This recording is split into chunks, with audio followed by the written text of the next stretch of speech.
So before we talk about some NBA free agents, I have to hit you with an awkward intro, which luckily, I do that every day anyway, so you're used to it. Steph Curry has a contract up at the end of the season. So does Kevin Durant.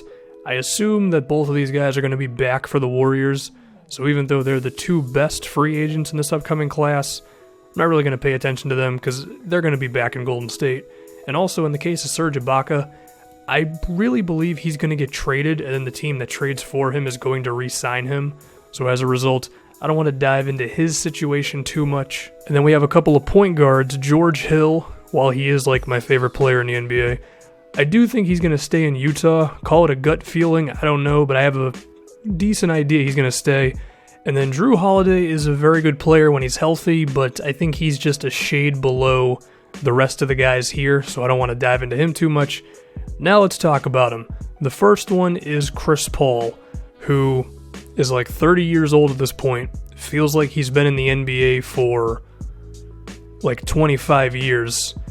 And he's still just as efficient and as all-around of a player as ever. I mean, and then when it comes to his overall leadership and just everything he does on both sides of the floor, whether it be offensively, still being impossible from mid-range to really defend, very good from outside, and he might not be the tallest dude in the world, but he can still attack the paint very well, and if you want to bring any help defense, he's going to make you pay for it, of course. But the interesting thing with Chris Paul is he's got a player option after this season, and given that he's 30 years old and the Los Angeles Clippers have been in such a odd situation the past couple of years as a team who has been very good, but has never been really good enough to go at the elite teams of the NBA, whether it be basically the Golden State Warriors, and a lot of that is due to their lack of depth, as they have, an awesome top four guys with Chris Paul, Blake Griffin, DeAndre, and JJ Redick, but then after that, it's really not that great. So, would Chris Paul stay in Clipperland and be on a very good team that could surprise everyone one season and make it to the NBA Finals and potentially win the whole thing? Or is he going to go, you know what, I'm 30 years old, I don't think this team is really a title contender, and I think I could go somewhere else? And if he decided to do that, I think he still has a number of very good years left in him. The one team that I would really look for him to end up on would be the San Antonio Spurs, which would be an absolute cheat code to have Chris Paul's playmaking and shooting ability and team-first mentality to go along with what they're already doing. Now, to make it happen, they'd have to play along with some salary cap, as Tony Parker's contract would potentially have to be moved. Maybe he would just retire. Pau Gasol could decline his player option, but that's not going to happen. But still, I would love to see CP3 in San Antonio and potentially winning a title. Next up, we have the White LeBron, which is not a nickname I thought of. I saw it on Reddit. And of course, if you see something about the NBA on Reddit, then you have to believe it, like it's the second coming of... I don't know what I'm talking about. Gordon Hayward is having probably the best season of his career. His efficiency has shot up. He's at 47% from the field, 39% from three. He shoots 70% at the basket. I mean, his versatility as an offensive player has really taken off. 23 points a game, about 6 rebounds, 3.5 assists. You know why Hayward has become so good? It's because he made it his duty in life to look as cool as he possibly could. Because, if you've seen the side-by-side of him in his, years at Butler, he's got the shaggy hair and he's all skinny, which is basically me, so I don't know what that means. But now he looks like an actual NBA player, and I assume that that's the reason why he's so good now. Forget all, the working in the gym and everything. That doesn't matter. If you look good, you play good. What else about him? Oh yeah, he's also got a player option this season. He's making $16 million right now. He's definitely going to decline that, and as a guy who can play off the ball very well, but also have ball handling abilities when it comes to getting his own shot and being in the pick and roll, he can do a lot for a team offensively, and on the defensive side of the floor, he's good enough.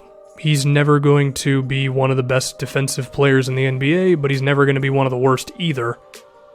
Well, if we fast forward a decade, maybe he will be. But as of right now, Hayward is good enough defensively, very good on offense, and someone who can fit into a team's system so well, and I think there's a very good chance he ends up staying with the Utah Jazz because they're a good team and a good situation and all that. But perhaps he would get the right offer and he would see that Utah, while being very good, might not have real championship aspirations, and perhaps he could join a different team in a different conference that has a great player in Paul George with the Indiana Pacers. Indiana has to re-sign one player this offseason, and that is Jeff Teague, as he has been much better the past couple of months after starting the year off slowly. But after that, they would have about enough money, potentially trade a couple of guys away. You could have a starting lineup of Teague, Gordon Hayward, Paul George, Thad Young, who has been making his threes this year, as well as Miles Turner continuing to get better. That is a damn good team.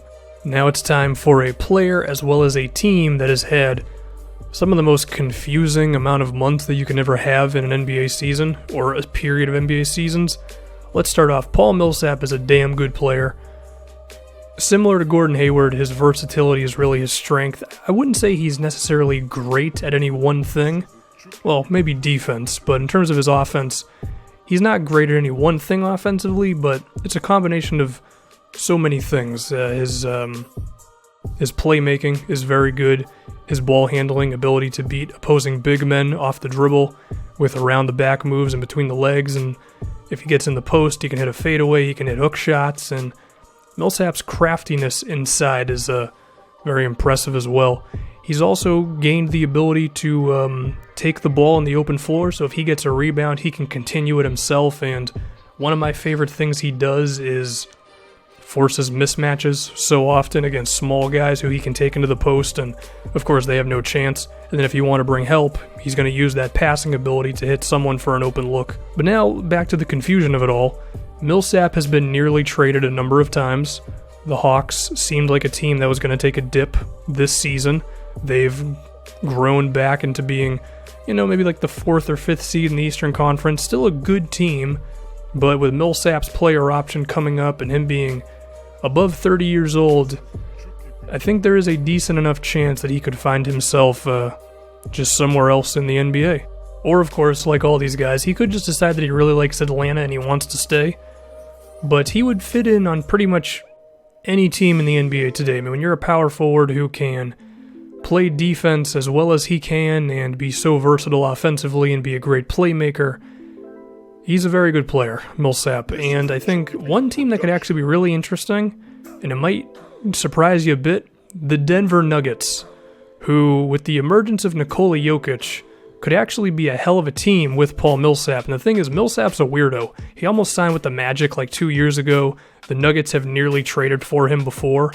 You put Millsap next to Nikola Jokic, along with some wing players like Gary Harris, who's a three-point shooter as well as a defensive player, and you look at a guy like Wilson Chandler, that could be a team ready to win right now. They have a lot of cap space in next season. And now finally, our last one, Blake Griffin, and everything I just said about Chris Paul with the Clippers can be applied to Blake as well. Slightly different situation. He's 3 years younger than CP3, so in that sense, maybe Blake would be more inclined to go to a team where he could be the top guy and not necessarily be on a team that could win right now or not be a title contender right now. But I don't know how Blake Griffin thinks. He's got really weird commercials, and when you have weird commercials, no one knows what you want to do. I don't know what that meant. But Blake, from an offensive standpoint, you really can't get too much better than him. I mean, the athleticism, while it has dipped a little bit because of injuries and getting banged up so much, he's still very good. He can still catch a lob. He can still dunk on guys. He can still zip up and down the floor very well. His ability to play in the pick and roll is always still there. If he gets on a mismatch, he could easily post up on him. And speaking of that post game, it's awkward. There are times when it just looks like he just doesn't really know what he's doing, but it's still productive enough, and he's grown into at least an okay enough mid-range shooter. My favorite thing about Blake, above all that, could be his passing, as he's consistently been like around 5 assists a game as a power forward. I mean, I think you could really use him as like a second point guard on your team. And again, just where the Clippers are as a team that's been very good, but never good enough to get over the hump.